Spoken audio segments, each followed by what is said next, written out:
Hey everybody, today I wanted to come on and make a chicken chili, white bean chicken chili. We have a family event later on today, and so I got this recipe straight out of Costco magazine, and it was in there, and I can totally thrivalize this and make it in my Instapot. So easy.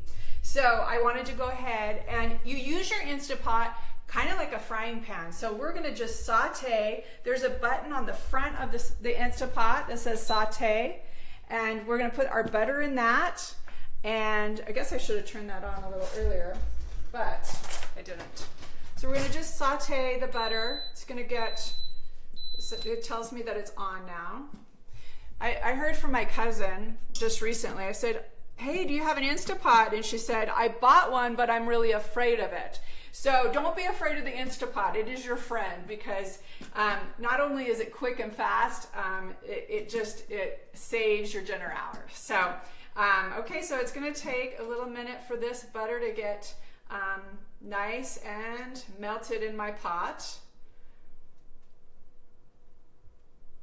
In the meantime, I'm going to, as soon as that gets going a little bit more, I bought some freeze-dried garlic right at Costco. And until Thrive has freeze-dried garlic, I'm using Lighthouse freeze-dried garlic. And it's beautiful. It tastes just like fresh garlic and doesn't go bad. And I love that about freeze-dried. And so we're gonna just saute our garlic right in there. And let me see how many tablespoons I need here. Garlic, garlic, garlic. Okay, so we're gonna do 3. And don't worry about adding water to this because you have enough liquid from the butter.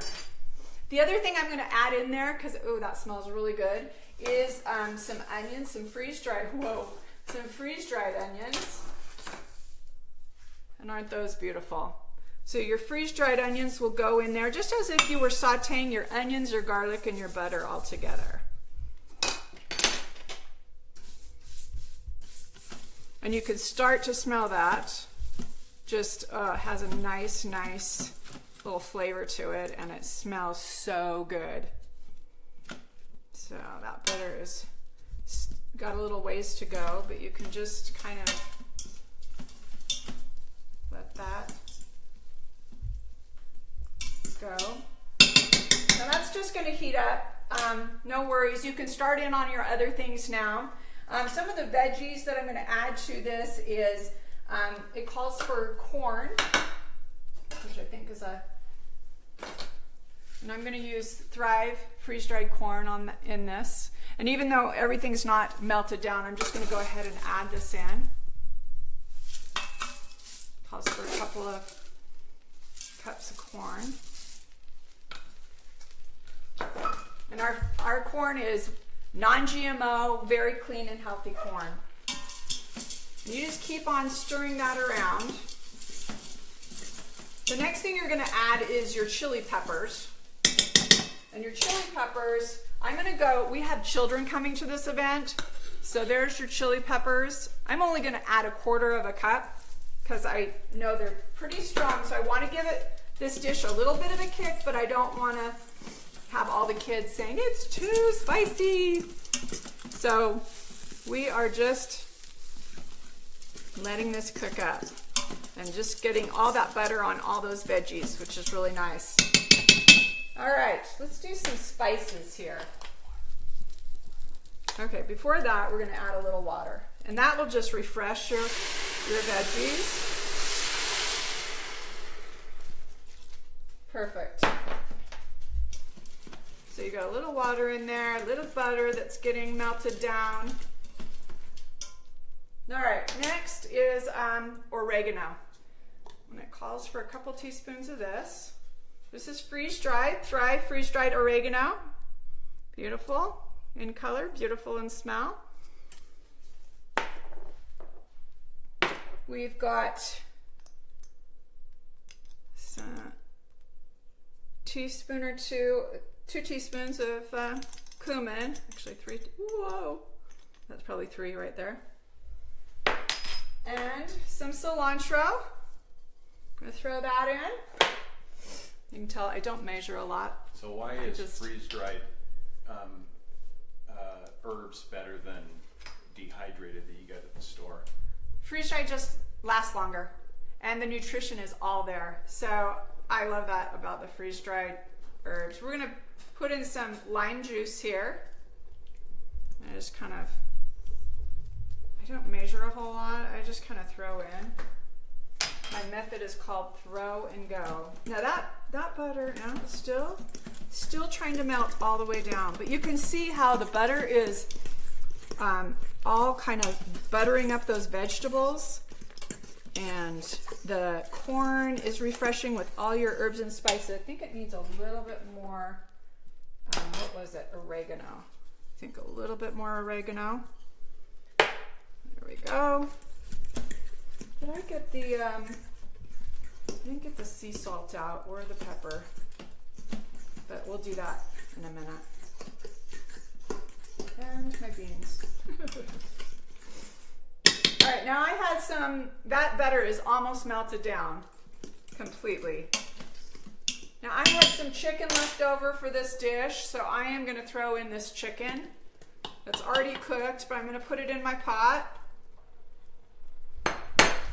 Also, I have some bone stock left over from Thanksgiving, so I'm going to throw this in. This is about 4 cups of bone stock. And we're going to add some chicken broth.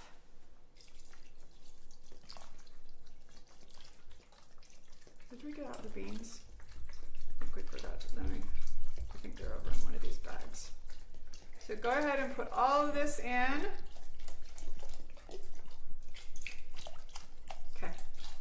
So that's the chicken broth. And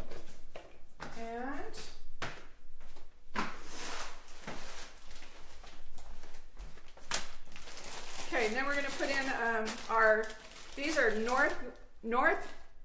northern beans, which are just white chili beans. So we are going to put these in. You don't even need to soak them. You just put those in. And this actually will cook up in about 40 minutes in your Instapot. So I'm going to stir those all around. If you soak your beans, some of you like to soak your beans before your Instapot, you can do that. It'll probably take about 15 minutes to cook versus the 40 minutes. But I've got some time, so I am going to just leave that there. I'm going to turn my setting off now, which is where, cancel.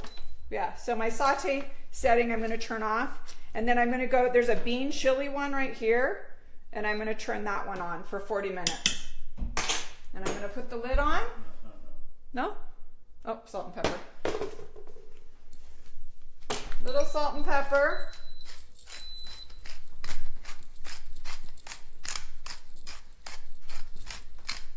There's the pepper. Here's the salt, little sea salt is kind of my favorite, or kosher salt.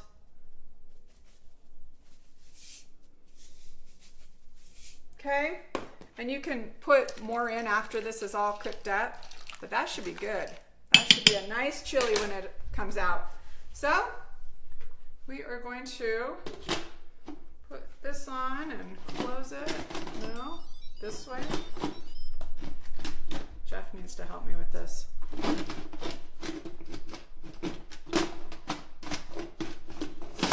There we go. And on, and it's on, and it's ready to go.